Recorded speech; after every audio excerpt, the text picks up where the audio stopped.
அனைவருக்கும் வணக்கம். மீன ராசிக்காரர்களுக்கு 30/9/2024 முடிவதற்குள் இறைவன் காட்டும் நல்ல நேரத்திற்கான அறிகுறி எந்தெந்த விஷயங்களில் கிடைக்க இருக்கு, நடக்க போகும் அதிசயம் என்ன என்பதை அறிந்து கொள்வதற்கான வாய்ப்பு எந்தெந்த விஷயங்களில் வலுவாக கிடைக்க போகிறது என்பதை ஆராய்ந்து பார்க்கும்போது மீன ராசிக்காரர்களை பொறுத்தவரை செப்டம்பர் 30 முடிவதற்குள் இறைவன் காட்டக்கூடிய ஒரு பொன்னான தருணமாக பார்க்கப்படுகிறது. ஏனென்றால் இந்த தருணத்தில் சில எளிய நிகழ்வுகள், எளிய அறிகுறிகள் கூட உங்களுடைய வாழ்வில் பல அதிரடியான மாற்றத்தை ஏற்படுத்துவதற்கான சாத்தியக்கூறுகளை உருவாக்கும். ஏனென்றால் உங்களுடைய உழைப்பை மற்றும் உங்களுடைய அறிவை நம்பி நீங்கள் செயல்படுத்த நினைக்கக்கூடிய காரியங்கள் வெற்றிகரமாக அமைவதற்கான உள்ளுணர்வை உணர்வதற்கான யோகமும், சில நேரங்களில் வீட்டில் சொல்லக்கூடிய பள்ளியின் சகுனமும் கூட அவை வெற்றிக்கு அறிகுறியாக அமைவதற்கான சாத்தியக்கூறுகள் உண்டு. ஆனால் அதே வேளையில்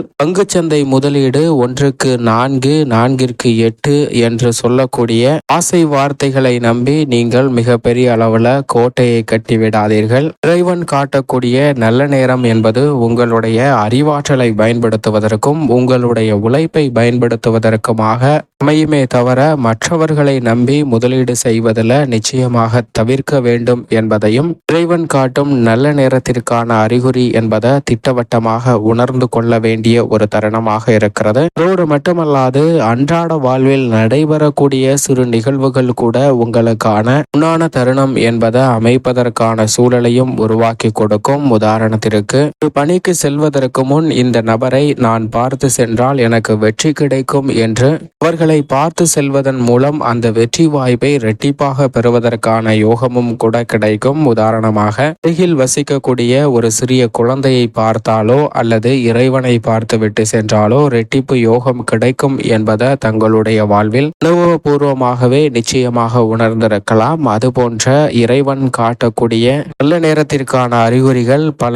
ஏராளமான வழிகளில் உங்களுடைய வாழ்க்கையை செம்மைப்படுத்துவதற்கான வழியையும் சந்தர்ப்பத்தையும் உருவாக்கி கொடுக்கும். அது போன்ற நிகழ்வுகளை நிச்சயமாக தவற விட்டுவிட வேண்டாம். இதைவிட மிக முக்கியமாக கிரக நிலைகளின் அமைப்பு இறைவன் காட்டக்கூடிய அற்புதமான பொன்னான தருணத்தை உறுதிப்படுத்தக்கூடிய யோகத்தையும் வாய்ப்பையும் மீன ராசிக்காரர்களுக்கு வலுவாக ஏற்படுத்தி கொடுக்கிறது. ஏனென்றால் இந்த தருணத்தில் ராசியின் ராஜ யோகாதிபதி உட்பட 5 கிரகநிலைகள் உச்சம் பெற்றும் 2 கிரகநிலைகள் ஆட்சி பலம் பெற்றும் வலுவாக சஞ்சரிக்கக்கூடிய இனிமையான தருணமாக பார்க்கப்படுகிறது. எனவேதான் கிரகநிலைகளின் அமைப்பும் கூட இறைவன் காட்டக்கூடிய நல்ல நேரத்திற்கான ஒரு பொன்னான தருணமாக அமைய போகிறது என்பதை திட்டவட்டமாக உறுதிப்படுத்துகிறது. அது மட்டுமல்லாது தங்களுடைய வாழ்வில் இது போன்ற நிகழ்வு முன்கூட்டியே நடக்கும், இது நிகழ்விற்கு பிறகு இந்த நிகழ்வு நடக்கும் என்பதையும் உணர்ந்து கொள்ளக்கூடிய மிக வலுவான சிறப்பான தருணமாக அமைவதால் பல காரியங்கள்ல மிக பெரிய அளவுல காரிய வெற்றியை நிறைவாக பதிவு செய்ய முடியும். உதாரணமாக, ராசியின் ராஜ யோகாதிபதியாக இருக்கக்கூடிய சுக்கிரன் இந்த வேளையில் மிகவும் வலுவாக 8ஆம் இடமாகிய அஷ்டமஸ்தானத்தில் ஆட்சி பலம் பெற போகிறாருங்க. அஷ்டமஸ்தானத்தில் நீச்சம் பெற்றிருக்கிறார். நீச்சம் பெற்றிருந்தாலும் நல்ல பலன் கொடுக்கக்கூடிய அமைப்பில் இருக்கக்கூடிய ஒரு நிலையாக பார்க்கப்படுகிறது. அதேபோன்று உச்சம் பெற்றிருந்தாலும் அதிக சிரமத்தை ஏற்படுத்தி கொடுக்கக்கூடிய ஒரு இடமாக பார்க்கப்படுகிறது. இந்த 2 இடங்களிலுமே விதிவிலக்காக பல அதிரடியான மாற்றங்களை ஏற்படுத்தக்கூடிய வாய்ப்பு மீன ராசிக்காரர்களுக்கு மிகவும் வலுவாக உண்டு. எனவேதான் மீன ராசிக்காரர்களை பொறுத்த வரைக்கும் இந்த தருணம் ஒரு பொன்னான தருணமாக அமைவதற்கான யோகத்தை ராசியின் உச்ச அதிபதியாக இருக்கக்கூடிய சுக்கிரன் ஏற்படுத்தி கொடுக்க போகிறார். என்றால் அவர் நீச்ச நிவர்த்தி பெற்று உச்சமும் பெற்று வலுவாக சஞ்சரிக்க போகிறாருங்க.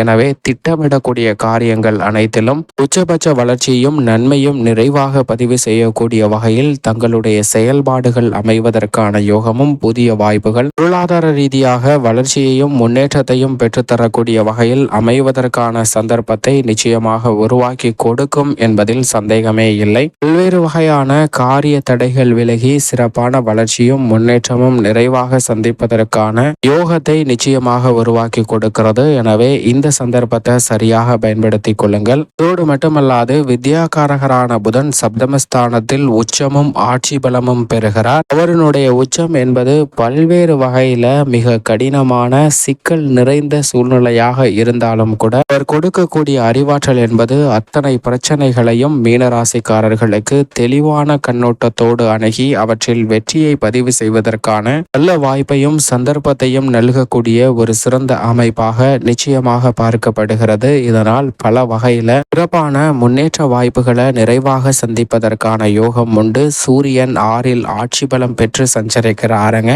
சப்தமத்தில் நுழைந்தாலும் நல்ல முன்னேற்றத்தை வலுவாக பெற்று தரப்போகிறார். சூரியனின் அமைப்பு ஆளுமையும் அதிகாரமும் கொண்ட சூரியனின் ஆட்சி பலம் பல வகையில உங்களுக்கு நிரந்தர வேலை வாய்ப்பு, நிரந்தர வருமானத்தை உயர்த்தி கொள்ளக்கூடிய வாய்ப்புகளை மிக வலுவாக பெற்றுத்தரப்போகிறது. எனவே பல வகையான தடைகள் சிரமங்கள் விலகி எதிர்பார்க்கக்கூடிய முன்னேற்ற வாய்ப்புகளை கனக்கச்சிதமாக பெறுவதற்கான யோகத்தை சூரியன் ஏற்படுத்தி கொடுக்க போகிறார். சந்திரனும் ஆட்சி பலமும் உச்சமும் பெற்று சஞ்சரிக்கும் போது பல அதிரடியான மாற்றங்களை நிறைவாக கொடுப்பாருங்க. சந்திரனின் அமைப்பு எடுத்த காரியங்கள் அனைத்திலும் பிரம்மாண்டமான வெற்றி வாய்ப்பை மீனராசிக்காரர்களுக்கு வலுவாக பெற்றுத் தருகிறது. அவரது நட்பு கிரகமான ராசியின் அதிபதியான குரு பகவான் மிக வலுவாக வெற்றிக்கே உரித்தான 3இல் சஞ்சரிக்கிறார். இந்த மாதத்திற்கு பிறகு வக்ரகதியில் திரும்ப போகிறாருங்க. பொதுவாக ராசியின் அதிபதி வக்ரம் பெறுவது சாதகமற்ற ஒரு அமைப்பாக தான் பார்க்கப்படுகிறது. எனவே இந்த வேளையில் அவர் தைரியஸ்தானத்தில் நேர்கதியில் சஞ்சரிப்பதாலும் சில நன்மைகள் உண்டு. வக்ரம் பெறுவதால்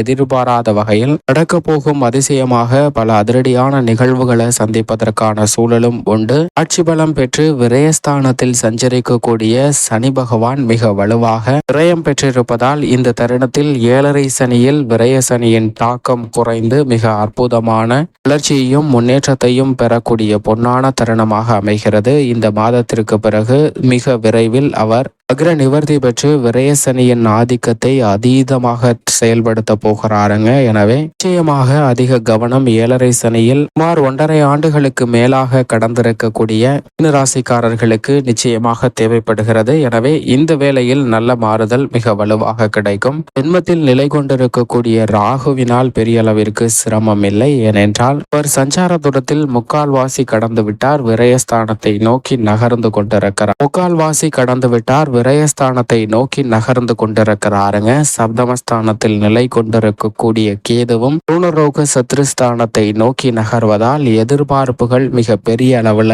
பூர்த்தி ஆவதற்கான யோகம் வலுவாக உண்டு. செவ்வாய் சுகஸ்தானத்தை வலுவுள்ளதாக மாற்றுகிறார். அர்த்தாஷ்டக செவ்வாயாக இருப்பதால் சுப நிகழ்வுகள் சிறப்பாக கைகூடும். ஆனால் அதிக கவனமும் விழிப்புணர்வும் நிச்சயம் முக்கியமாக தேவைப்படக்கூடிய ஒன்றாக அமைந்திருக்கிறது என்பதில் சந்தேகமே இல்லை. மேலும் இந்த தருணத்தை சாதகமாக மாற்றிக்கொள்ள நிச்சயமாக மீன ராசிக்காரர்கள் வாரத்தில் சனிக்கிழமை விரதமிருந்து அருகாமையில் உள்ள பெருமாள் ஆலயம் சென்று தீபம் ஏற்றி வழிபாடு செய்யுங்கள். இந்த எளிய பரிகாரம் தங்களுடைய வாழ்வில் மிகப்பெரிய அளவிலான வளர்ச்சியை நிச்சயமாக பெற்றுத்தரும் என்பதில் சந்தேகமே இல்லை. மீன ராசிக்காரர்களுக்கு